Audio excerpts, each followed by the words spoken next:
Hello students, I welcome you all to our beloved channel beloved academy. आज हम आपके 10th का poem for an ग्रीगरी को पढ़ेंगे। इस पोएम का जो थीम है वो बेसिकली यही बताता है कि हम ह्यूमंस जो है, इंसान जो हैं, हमेशा किसी एक दूसरे ह्यूमन को उसके जो एक्सटर्नल ब्यूटी है, जो बाहरी सुंदरता है, उसी के लिए प्यार करते हैं। और अगर कोई ऐसा है जो कि बाहर से हम कैसे हैं, क्या है, उनको फ़र्क ही नहीं पड़ता है और वो हमारी सिर्फ हमारी इनर ब्यूटी को देख के हमें प्यार करते हैं, तो वो है सिर्फ और सिर्फ भगवान। इंसान ऐसा कर ही नहीं सकते। इंसान के आँखों पे जैसे लोगों के बाहरी जो सुंदरता है उसका एक पर्दा पड़ जाता है कि इंसान कभी किसी एक इंसान के अंदर क्या है वो झांक के देख ही नहीं सकता, उसके सोल में उसके इनर ब्यूटी को देख ही नहीं सकता है।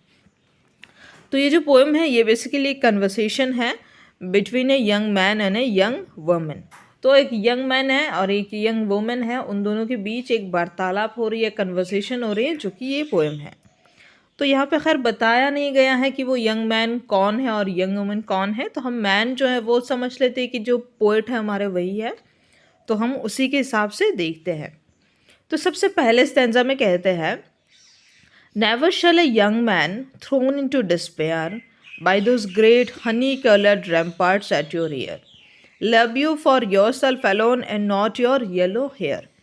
तो कहते हैं never shall a young man, इसका मतलब होता है कभी भी एक यंग मैन अगर होगा थ्रोन इनटू डिस्पेयर। तो थ्रोन इनटू डिस्पेयर का मतलब होता है डेस्परेटली, होपलेसली किसी के प्यार में गिर जाना, कोई किसी मतलब किसी को देख के जो लव एट फर्स्ट साइट वाला चीज़ होता है, तो वैसा कुछ हो जाना उसके साथ। तो आप कह सकते हैं डेस्परेटली या फिर hopelessly falling for someone by those great honey coloured. अब हनी कलर्ड क्या होता है? हनी का रंग कैसा होता है? येल्विश। तो हनी कलर्ड यानी येल्विश कलर का जो हेयर है, बाल है, उसके बारे में बताया गया है। आपने थंबनेल में भी देखा होगा, मैंने जो लगाया है लड़की का फोटो।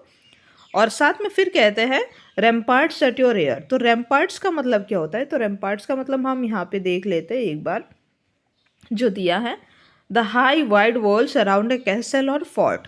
तो किसी भी अगर एक फोर्ट होगा उसके आजू बाजू जो बहुत बड़े बड़े वॉल्स होते हैं, जो उस फोर्ट में लोगों को जाने के लिए या फिर उस फोर्ट के अंदर क्या है उसको देखने के लिए लोगों को रोकते हैं, उनको कहते हैं हम रैम्पार्ट्स।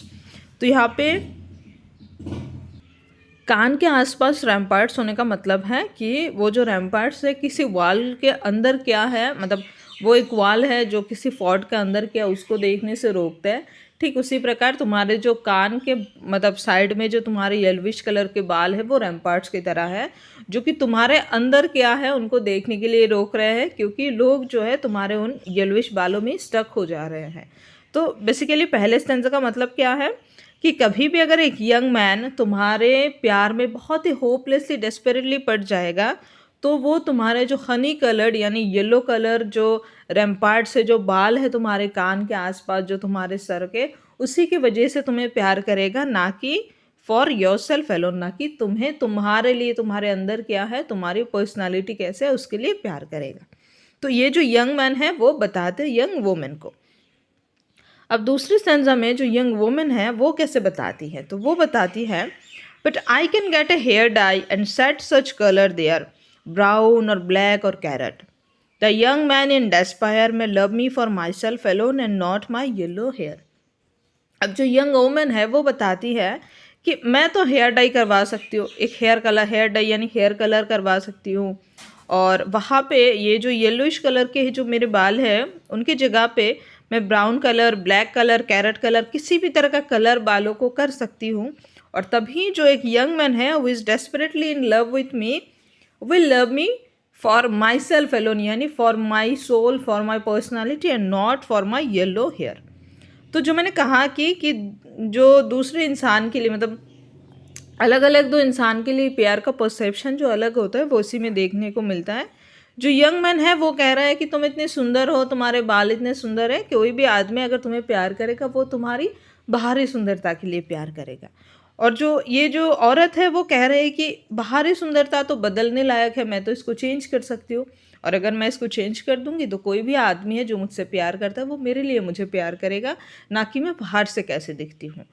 तो आदमी जो है वो बता रहा है कि तुम्हारी बाहरी सुंदरता ऐसी है इसलिए तुम्हें प्यार किया जाएगा, या फिर मैं तुम्हें प्यार करता हूँ। और लड़की कह रही है कि ये सब तो टेम्पररी है, मैं इसको चेंज कर सकती हूँ। कोई अगर प्यार करे तो मुझे अपनी जो अंदरूनी सुंदरता है, इनर ब्यूटी है, उसके लिए करे।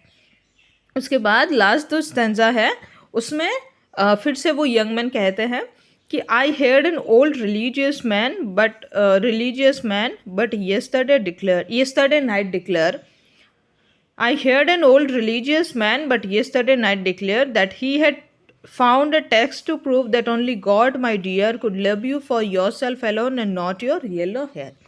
तो कहते हैं कल ही रात को, येस्टरडे नाइट को ही, मैंने एक रिलीजियस मैन, मैंने कोई भी हो सकता है, प्रीस्ट हो सकते हैं, मतलब कोई भी जो रिलीजियस रिलेटेड काम करते हैं, रिलीजन रिलेटेड काम करते हैं, वैसे एक आदमी को मैंने ये कहते हुए सुना, ये डिक्लेयर करते हुए सुना कि उनको ही फाउंड अ टेक्स्ट, यानी उनको एक किताब मिली, एक लिखावट मिली, एक लिखी हुई कुछ चीज़ें मिली, जहाँ पे वो बताते हैं कि that only God my dear, सिर्फ भगवान ही ऐसे है, सिर्फ गॉड ही ऐसे है जो हमें हमारे अंदरूनी सुंदरता हम कैसे हैं उसी के लिए प्यार करते हैं, ना कि हमारे येलो हेयर से समझाया जा रहा है कि एक्सटर्नल ब्यूटी को।